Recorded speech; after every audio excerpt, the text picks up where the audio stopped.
Hello, and welcome to Apollo's Guy's Podfics. I'm Apollo, and this is chapters 13 and 14 of Changling Families by LittleLadyBaker. Author's note, this is the first time I've ever written an action scene, so wish me luck. Chapter 13, Betrayal. There were many things Zelda Nomura did not do. She didn't respond to Zelda, she didn't read romance novels, she didn't dance the samba no matter how often Otto sang that silly song. And she absolutely did not flounce. On this Thursday, however, she ambled happily up to her eldest brother's house. Walter and Barbara would be hosting the family dinner this week. The new polymorph, Elizabeth, had some strange ability to keep Gunra calmed down, and Bular went out to prowl more nights than not these days, meaning Nomura didn't have to worry about the Gum-Gum prince and princess as much as she once had. Nomura's smile grew when she walked through the door and the smell of tomatoes and garlic assaulted her nose. Walter and Jim must be making a pasta of some kind. Speaking of which, where was everybody? She had seen the kids' bikes in the front. Barbara might still be at the hospital, but if the kids were home, then so should Walter, Otto, and Lenora. Nomura stepped into the kitchen and saw the tomatoes on the counter and the lasagna noodles in a pot on the stove. There was no other sign that the three teens were in the house. Just as she was about to call out for her niece and nephews, she heard four voices. They were coming from the basement. Silently, Nomura crept to the door and tiptoed down the first two steps. "I just can't believe they traded Claire's brother with a whelp. You should have seen her face."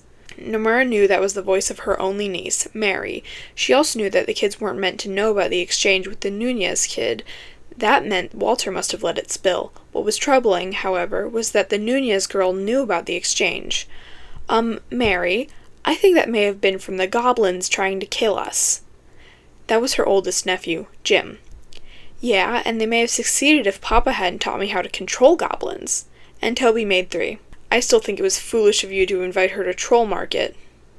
Nomura's blood ran cold. She knew that voice. The pink changeling crouched down to peer into the basement. She regretted it instantly, and it only confirmed her fears. "Da said she deserves to know, draal," Jim said. "He said he's going to talk to Blinky about it, but she should be able to visit him the day after the play." Why was the son of the former troll hunter in her brother's basement? Who was Blinky? And why did the kids know where Troll Market was? She saw Toby check his watch. Fickin'. "Guys, we should head up. Tante Nona's gonna be here soon, and we have to cover for Mama, Papa, and Uncle Walt." Nomura hurried up the stairs and out the front door. She jumped into her car and drove without anywhere in mind, just away from the Stricklers and the Scarbox. "Stricklander knows who the troll hunter is," she muttered as she drove. "He's been working with them all along. Oh, pale lady, what if he is the troll hunter? How long has Draal been living in his basement?" Nomura's heart clenched painfully. It had been a while since she had felt this emotion. It wasn't anger, it wasn't sadness, it was betrayal.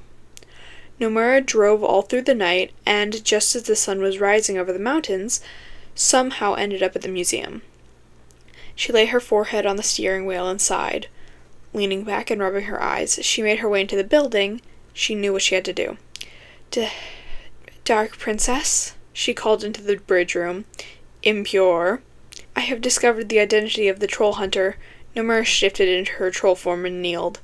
And a traitor in our midst." Gunra pulled her lips back into a terrifying smile. "Very good, Impure. Tell me. Then I have a mission for you." Nomura tried to slow her heart. "The troll hunter and the traitor are one and the same. They are my brother, Strickler." Gunra let out a booming, blood-curdling laugh. "It appears we do have something in common, Impure. My brother, too, has been unfaithful. He has not returned this morning, and I know he has abandoned us in favor of the troll hunter. My mission for you is simple. Bring me a lure for the troll hunter tonight." Nomura swallowed thickly, thinking over her options. "And bring me my baby brother's mate. He stinks of her, so she must reek of him. Bring them both to me tonight, and you will be greatly rewarded." "As you wish, my lady." Nomura crept through the streets of the Central Arcadia on her way to the hospital. She loved Barbara like the sister she had never had, but there was no way she was letting Stricklander get away with betraying her. "Come on, Aunt Dwella, why did Da really send me to help you scavenge? We're both well aware you can defend yourself. You've been doing Krav Maga with Mum for years." Nomura stopped at the sound of Jim's voice. "Circumstances can change, little troll hunter." The second voice was different and unrecognizable to Nomura. Change how? Does this have anything to do with what Mum and Tanta J have been all excited about? Or the sudden meeting Da had tonight with the tribunal? Nomura peeked into the alley. Jim had his back to the dumpster, diving troll-ass, ever vigilant. He was in human form and wearing a chainmail shirt and leather armor. He had a short sword on his left hip and a dagger in his right. Yes, Jim, the troll-ass chuckled. To both. And if all goes well tonight, I'll tell you myself, all right? Aunt Nono? He had spotted her. What are you doing here? Nomura stepped out. Just out for a walk, little Gint. What about you? It's a little late for you to be out here, isn't it? Jim looked down at his clothes. Aunt Dwella's one of Mum and Tanta J's friends. She offered to help me get a little last-minute practice in for the play. It debuts tomorrow, you know. He doesn't realize I saw the troll-ass, Nomura realized. Suddenly, the wind shifted. Nomura's eyes widened as a familiar scent wafted towards her. Bular. Jim's head snapped just as Nomura transformed. Aunt Bagdwella, run! He shouted as he drew his weapons. Nomura drew her kopeshes and lunged forwards. Jim wheezed quietly as Elizabeth tied him up above the fully rebuilt bridge. Very good, Gunra purred. And you're sure this whelp will lure the troll hunter to us? Positive, my lady. Nomura looked up at her nephew. Strickler would die before he lets anything happen to his whelp. Gunra sneered. He will. Despite his ragged breath, Nomura had to admire the growl Jim attempted. Gunra smiled and turned to the red and green trollus Nomura had captured as well. And you are my baby brother's mate. Nomura saw the smaller trollus shy away as Gunra sniffed her. And you said you found them together? Yes. A 2-for-1 deal. How convenient. She took another deep sniff. Suddenly, Gunra's eyes snapped open. Her pupils contracted. She looked down at Bagdwella. No. A 3-for-1 deal. Yes, and you can't touch me, Bagdwella spit in Gunra's face. I carry the gum-gum air. Nomura stiffened. I didn't sign up for this. Kidnapping, sure, but I draw the line at infant endangerment. She looked around to Elizabeth, but the polymorph was watching the goings-on as if it were the latest episode of Doctor Who. Jim began gasping and wheezing. Oh, I've never had a flesh bag lose the ability to breathe just by being in my presence before, Gunra crowed. It's because he needs his inhaler, Bagdwella shouted. I have one in my pocket. Just give it to him. Nomura looked up at the trio. She too had one of Jim's emergency inhalers in her pocket. Every one of his aunts and uncles had carried them since his psychologist had prescribed them. Jim had started carrying one of his own when he was 10. With a deep breath, the pink changeling stepped forward and pulled the inhaler out of her pocket. She held it to her nephew's mouth and compressed the mechanism. Breathe, little Gint. Now hold. 1, 2, 3, and breathe. What are you doing? Gunra snarled. He's no use to us dead. The troll hunter will put up a fight if we kill his son before he arrives. Nomura looked away from Jim as tears started rolling down his cheeks. She pulled out his phone and began the ransom call. Nomura ended the call and turned to Gunra. As soon as Otto gets the message, he'll tell Bular and the troll hunter. Good. Then it will be only a matter of time before they arrive. We must be ready. Nomura nodded and made her way to the main museum and to work. Why are you doing this? Jim demanded. Aunt Nono, why? What did I do to make you betray us? Nomura stopped for a moment. You betrayed me. The ensuing battle was only slightly surprising. They had known that Strickler would put up a fight to save Jim and Bular would do the same for Bagdwella. They had not expected the duo to bring Blinky, Aaarrrgghh, Draal, and Otto as backup. After the initial shock, however, nothing else in the battle shocked Nomura. Not even Otto's battle playlist, and the unexpected betrayal of the Nunez's changeling. Strickler had freed Jim and Bagdwella with only a flick of the wrist. Bular was devoting his energy to defending his mate, and Jim jumped right into the fight. Nomura had no idea how he got his knife and sword back. Then again, she also didn't know when the teen got wings. She turned her back on the bridge for only a moment while she fought the Kubera. But, somehow, Elizabeth had gotten Strickler to put the amulet into the eye stone and open the bridge. Gunra let out a victorious roar. Bular was hunched over his mate, holding her with one arm and fighting the sucking of the bridge with the other. Aaarrrgghh was holding Blinky and keeping low to achieve the same goal. Strickler was shielding Jim behind a pillar. The whelp was actually trying to pull the amulet free and close the bridge. Elizabeth had mysteriously vanished, and Gunra was attempting to talk to Gunmar. Nomura knew it was time to get the fuck out of Dodge and turned to leave. After one leap, however, her feet swept out from underneath her. She was being sucked into the dark lands. She tried to use her kopeshes, but they began to slip. Little Gint was right. I did betray them. This is my fault, and now I'm being sent back into the dark lands as punishment. A dark blue paw grabbed her wrist, and she wasn't falling anymore. Ich habe dich. It was Otto. Most of his body was braced behind a pillar, but his long ears flapped in the wind. He was using 4 arms, 2 to hold himself and 2 to hold Nomura. Don't you let go, Schwesterchen. He was smiling as he pulled her to safety. Nomura pushed with her legs and was clawing her way towards him. She kept her eyes glued to his smile. Suddenly, her hand slipped and she was plummeting into the bridge. Nein! Otto tried to reclaim his grip, but failed. Nomura tumbled into the bridge, soon losing sight of her brother and the battle at the bridge. Chapter 14. Redemption. Nomura struggled against the 2 Gum-Gum soldiers dragging her back into her cell. She could hear the person in the next cell trying to escape. The pink trolless collapsed, panting into her cell, defeated. Are you all right over there? Nomura would recognize that English accent anywhere. She struggled to her feet and peeked through a hole in the wall between the 2 cells. Hello? Nomura! She was honestly surprised that Strickler sounded so happy. You're still alive! Only just. After a beat of silence, she heard the scraping again. Are you trying to escape? Of course I am, Strickler called over. I have a wife and son to get home to, not to mention the rest of our family. Our family? Strickler chuckled. Yes, Nomura, our family. And let's just say you managed to dig through solid rock and cut down 24 Gum-Gum guards. How do you think you'll get out of the Darklands? Killahead was destroyed again. I'm not quite sure. His reply was flippantly confident. I'll figure it out once I get us out of this dungeon. And as for getting out of the Darklands, we have family and friends back home who are probably trying to rebuild Killahead and get us back, even if it is just to kick my ass for coming here alone. Us? Of course. Do you have any idea how happy Otto and the children are going to be to know that you're alive? Barbara and Lenora may take a little warming up, though. Nomura leaned against the wall between them. I'm pretty sure little Gint will probably side with his mother, Strickler. He won't. You should have seen how he cried when Otto told us you had been sucked in here. He almost missed the play. Nomura hung her head. She'd been excited to see her nephew perform. Was he good? She could hear Stricklander's smile. He was amazing. Barbara cried. The siblings were sitting back to back against the wall between their cells. It had been a couple days since they had reunited, and Strickler was catching her up on everything she had missed. I still find it hard to believe that you came into the Darklands alone. Strickler sighed. There was no way I was letting any of the children come. Blinky's not a fighter, Aaarrrgghh was sick, and in the end, there was no way I was putting Otto, Lenora, or Barbara in this kind of danger. Nomura looked up the hole in the wall when his voice cracked. She let the silence that followed hang for just a moment.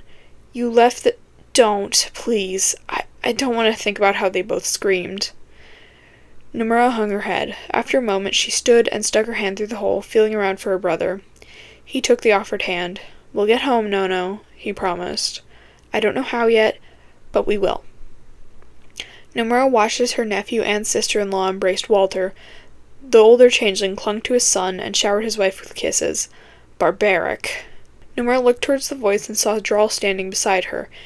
Absolutely. She looked back over at her brother and his family. I should go. Nomura turned away, but didn't make it 2 feet before she had to stop. Nomura! Otto captured her in a tight embrace. You're alive! 2 more bodies slammed into her. Tante Nono! Otto grabbed her face. Get down here. He kissed her forehead. Nomura was frozen with shock. A 4th body slammed into her back, hands fisting around the front of her dress.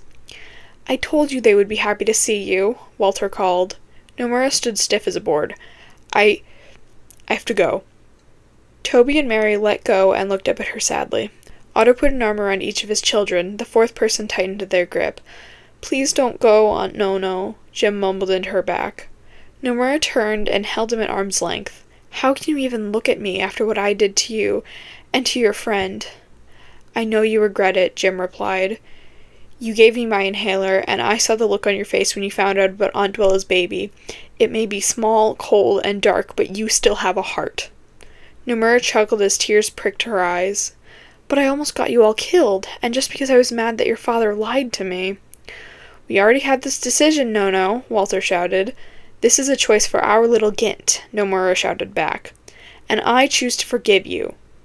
Jim hugged her once again. Don't fight me on it.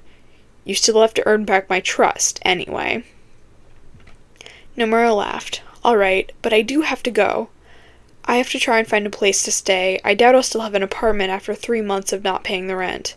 You will stay with us, Otto declared. You can stay in the guest room until you find a new apartment, but we may have some problems if it takes more than a few months. Nomura gave her brother a skeptical smile. And what does Lenora have to say about this? Mama won't throw you out if that's what you're worried about, Mary assured her. Yeah, though she may put a cap on how long you can stay, Toby added. All right, I cave. Yeah, Toby and Mary cheered and tackled her, getting tangled in arms. Extra arms because Toby changed forms in his excitement. Help, I'm being squished by little Scarbox. Jim laughed and joined in the mess. That wasn't an invitation to join in, little Gint. Despite her complaints, Nomura hadn't been this happy in years. Nomura watched while Claire opened the portal to Troll Market. I've actually never gone in this way, she told the kids. Then you've never seen the view. Jim led the way. Nomura shifted forms as Jim and Toby did, and they all descended the blue crystal steps. She stopped for only a moment when her eyes fell on Troll Market. The subterranean city shone and glittered with all the different crystals and gemstones. Nomura continued to follow her niece and nephews down into the city. She looked around at everything she could see. It doesn't seem to have changed all that much, she noted. Suddenly she was bumped into someone. Sorry, I wasn't Bular. The large black troll turned when he felt her touch him. His deep brown eyes widened. Bular reached up and pulled the headphones off his ears, smiling.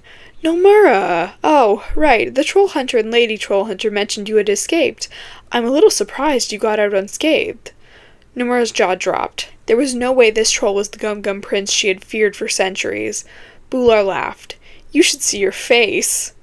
Nomura's eyes followed the cord of his headphones down to what looked like a boombox.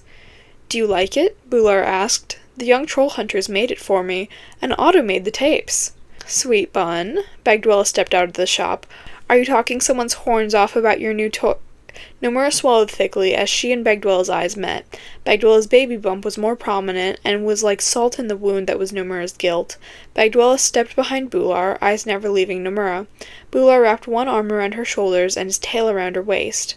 I doubt the troll hunter would let her into Troll Market if he thought she was a threat, and you know the lady troll hunter wouldn't. Now is probably a really bad time to mention that Barbara won't let me into her house and Lenora's only letting me sleep in hers because Otto and the kids begged her, Nomura thought. She knew what she had to do. That didn't mean she had to like it. I'm sorry. I was angry at my brother and I took it out on other people. That led to me endangering you and your whelp. Not to mention my own nephew. I won't ask for your forgiveness or your trust. I don't deserve it, but I do hope you know that I am sorry. The words felt odd on her tongue, like off-brand soda. Apologies were new practice for her. They weren't just something changelings did. Bagdwella stayed where she was, but she looked up at Bular. The giant troll scooped his mate into his arms and looked down at Nomura. You're right. We can't forgive you, he said. Not yet, Bagdwella added. Bular smiled at Bagdwella before continuing. For now, stay away from my mate, stay away from our whelp, and just remember, I can still kick your ass. Tante Nono, Mary approached. We were wondering where you had gone. Papa and Uncle Walt said to stay with us. Hi, Tante Dwella. Hi, Uncle Bular. Hi, baby Baglar. Hello, Mary, Bagdwella waved, one hand over her belly. I will never get used to you calling me that. Mary grinned and dragged Nomura away. Not that Nomura was resisting. Once they had finally arrived in the Hero's Forge, the first thing Nomura saw was Jim, Toby, and Claire sparring.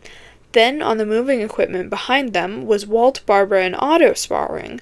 Mary let go of Nomura's hand and joined her friends, Walter flying every which way. Nomura watched it all happen, wondering why she had to be there. Nomura. She turned and saw Draal approaching. Draal? So, you're back from the Darklands. Yup. You still living with my brother? Yeah, sometimes. I spend a lot of time here, in Troll Market, that is.